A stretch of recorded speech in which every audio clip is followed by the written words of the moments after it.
Welcome to my YouTube channel.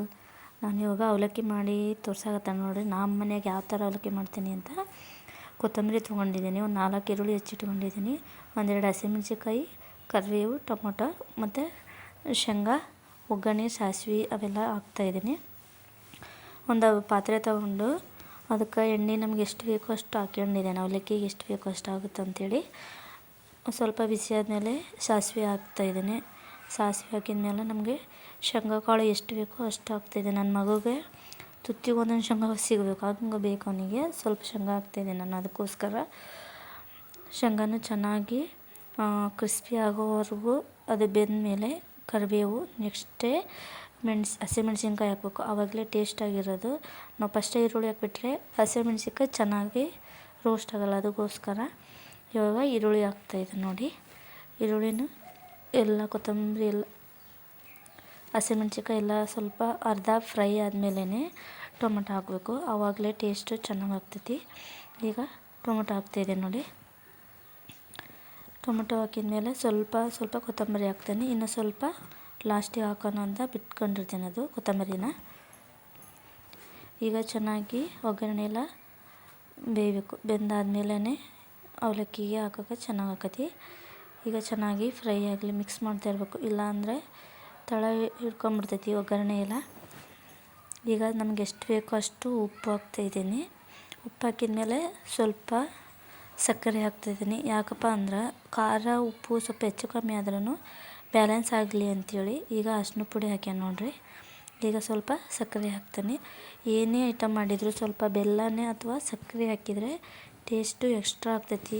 ಏನಾರು ಅವಲಕ್ಕಿ ಆಗಲಿ, ಮಂಡಕ್ಕಿ ಆಗಲಿ, ಏನಾದರೂ ಮಾಡಿದ್ರೆ ನಾವು ಯಾವಾಗಲೂ ಅದೇ ಮಾಡೋದು. ಮತ್ತು ಸಾಂಬಾರಿಗಾದ್ರೂ ನಾವು ಬೆಲ್ಲನೂ ಹಾಕ್ತೀನಿ ನೋಡಿ. ಎಷ್ಟು ಚೆನ್ನಾಗಿ ಕಾಣಕತ್ತೈತಿ. ಒಗ್ಗರಣೆ ಮಾತ್ರ ಭಾಳ ಅಂದ್ರೆ ಭಾಳ ಚೆನ್ನಾಗಾಗಿದ್ದು ಅವಲಕ್ಕಿ. ನನ್ನ ಮಗನಿಗೆ ಅವಲಕ್ಕಿ ಅಂದ್ರೆ ಭಾಳ ಇಷ್ಟ ನೋಡಿ. ಎಷ್ಟು ಚೆನ್ನಾಗಿ ಆಕೈತಿ ಒಗ್ಗರಣೆ ಮಾತ್ರ. ಭಾಳ ಅಂದ್ರೆ ಭಾಳ ಚೆನ್ನಾಗಿ ಫುಲ್ಲು ಈರುಳ್ಳಿನ ಫುಲ್ಲು ರೋಸ್ಟಾಗಿ ಬೇಯಿಸಬಾರ್ದು, ಒಂದು ಮೀಡಿಯಮ್ ಇರಬೇಕು. ಹಂಗಾದ್ರೇ ಟೇಸ್ಟು ಚೆನ್ನಾಗಾಗ್ತೈತೆ ನೋಡಿರಿ. ಈ ಥರ ಇರಬೇಕು ಈರುಳ್ಳಿ. ಇನ್ನೂ ಸ್ವಲ್ಪ ಹಸಿ ಥರನೇ ಇರಬೇಕು. ಫುಲ್ ರೋಸ್ಟ್ ಆಯಿತು ಅಂದರೆ ಸೇದಿ ಥರ ಆಗ್ತೈತಿ ಮತ್ತು ಟೇಸ್ಟು ಆಗೋಲ್ಲ ಅಷ್ಟು ಅವಲಕ್ಕಿನೂ. ಅದಕ್ಕೋಸ್ಕರ ಹೇಳ್ತಾ ಇರೋದು. ಈಗ ಚೆನ್ನಾಗಿ ಒಗ್ಗರಣೆ ಎಲ್ಲ ಬೆಂದಿದೆ. ಈಗ ಅವಲಕ್ಕಿನ ಒಂದು ಪಾತ್ರೆಯಲ್ಲೇ ನೆನೆ ಹಾಕಿದ್ದೆ ನಾನು. ಕ್ಲೀನಾಗಿ ತೊಳೆದು ನೆನೆ ಇಟ್ಟಿದ್ದೆ. ಅದನ್ನ ಇವಾಗ ನೋಡಿ ಎಷ್ಟು ಉದುರಾಗೈತಿ. ದಪ್ಪ ಅವಲಕ್ಕಿ ತೊಗೊಂಡ್ರೆ ಚೆನ್ನಾಗಾಗ್ತವೆ ನೋಡಿ. ಎಷ್ಟು ಉದುರಾಗೈತೆ ಅವಲಕ್ಕಿ. ಇದು ನಮ್ಮ ಮಗನಿಗೆ ಟಿಫನ್ನಿಗೆ ಅಂಥೇಳಿ ಮತ್ತು ಅವನಿಗೆ ತಿನ್ನೋಕೆ ಅಷ್ಟೇ ಮಾಡಿರ್ತೀನಿ. ಮತ್ತು ನಮಗೆ ಯಾವ ಬೇಕೋ ಅವು ಮತ್ತೆ ಮಾಡ್ಕೊತೀನಿ. ಬಿಸಿ ಬಿಸಿ ಅವಲಕ್ಕಿ ತಿನ್ನೋಕೆ ಇಷ್ಟ. ಅದಕ್ಕೋಸ್ಕರ ನೋಡಿ ಒಗ್ಗರಣೆ ಹಾಕಿ ಅವಲಕ್ಕಿನ ಮಿಕ್ಸ್ ಮಾಡ್ತೀನಿ. ಇವಾಗ ಸ್ವಲ್ಪ ಇದು ಅವಲಕ್ಕಿ ಜಾಸ್ತಿ ಎಣ್ಣೆ ಹಿರ್ಕೊತೈತಿ. ಅದಕ್ಕೆ ಒಗ್ಗರಣೆ ಸ್ವಲ್ಪ ಜಾಸ್ತಿನೇ ಆಗಬೇಕು. ಸ್ವಲ್ಪ ಒಗ್ಗರಣೆ ಜಾಸ್ತಿ ಇದ್ರೇ ಅವಲಕ್ಕಿನೂ ಟೇಸ್ಟ್ ಹಾಕವು. ಇಲ್ಲ ಅಂದ್ರೆ ಅಷ್ಟು ಚೆನ್ನಾಗಿ ಟೇಸ್ಟ್ ಆಗೋಲ್ಲ ನನ್ನ ಅನಿಸಿಕೆ ಪ್ರಕಾರ. ನಾನು ಸ್ವಲ್ಪ ಇದು ಅವಲಕ್ಕಿಗೆಲ್ಲ ಜಾಸ್ತಿನೇ ಎಣ್ಣೆ ಹಾಕ್ತೀನಿ. ಚೆನ್ನಾಗಿ ಮಿಕ್ಸ್ ಮಾಡಿದ ಮೇಲೆ ಇವಾಗ ಸ್ವಲ್ಪ ಟೇಸ್ಟ್ ನೋಡಿ ಉಪ್ಪು ಬೇಕಂದರೆ ಉಪ್ಪು ಹಾಕ್ಬೋದು. ನಾನು ನನ್ನ ಮಗನೇ ಫಸ್ಟಿಗೆ ಕಲ್ಸ್ಬೇಕಾದ್ರೆ ಅಮ್ಮ ಕೊಡು ನನಗೆ ಅಂತ ಹೇಳ್ತಿರ್ತಾನೆ. ಅವನೇ ಹೇಳ್ತಾನೆ ಉಪ್ಪು ಬೇಕಂದರೆ ಉಪ್ಪು ಅಂಥೇಳಿ. ಈಗ ನೋಡಿರಿ ನಾನು ಉಳಿದಿರೋದು ಕೊತ್ತಂಬರಿ ಹಾಕಕತ್ತೀನಿ.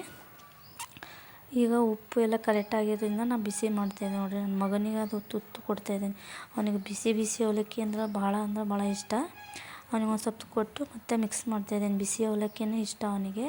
ಸ್ವಲ್ಪ ಇದು ಬಿಸಿ ಮಾಡಿದ್ರೇ ಟೇಸ್ಟ್ ಆಕೈತೆ ಅವಲಕ್ಕಿ. ತಿನ್ನಬೇಕು ಅಂದ್ರೆ ಆಗಿಂದಾಗೆ ಬಿಸಿ ಮಾಡ್ಕೊಂಡು ತಿಂದರೆ ಚೆನ್ನಾಗಿದೆ ಅವಲಕ್ಕಿನ. ಈಗ ಎಲ್ಲ ಅವಲಕ್ಕಿ ರೆಡಿ ಆಯಿತು, ಬಿಸಿನೂ ಆಯಿತು. ಈಗ ನನ್ನ ಮಗನಿಗೆ ಹಾಕ್ಕೊಡ್ತಾಯಿದ್ದೆ ನೋಡಿ. ಈಸಿಯಾಗಿ ಇನ್ಸ್ಟೆಂಟಾಗಿ ಸಿಂಪಲ್ ರೆಸಿಪಿ ಇರುವಾಗ ಅವಲಕ್ಕಿನ ಯಾವ ಥರ ಮಾಡೋದು ಅಂತ ತೋರಿಸಿದ್ದೀನಿ. ನಮ್ಮ ಮನೇಲಿ ಯಾವ ಥರ ಮಾಡ್ತೀವೋ ಆ ಥರ. ಈ ವಿಡಿಯೋ ಇಷ್ಟ ಆದರೆ ನೀವು ಒಂದ್ಸಲ ಟ್ರೈ ಮಾಡಿ. ವಿಡಿಯೋ ಇಷ್ಟ ಆದರೆ ಲೈಕ್ ಮಾಡಿ, ಶೇರ್ ಮಾಡಿ, ಸಬ್ಸ್ಕ್ರೈಬ್ ಮಾಡಿ. Thank you.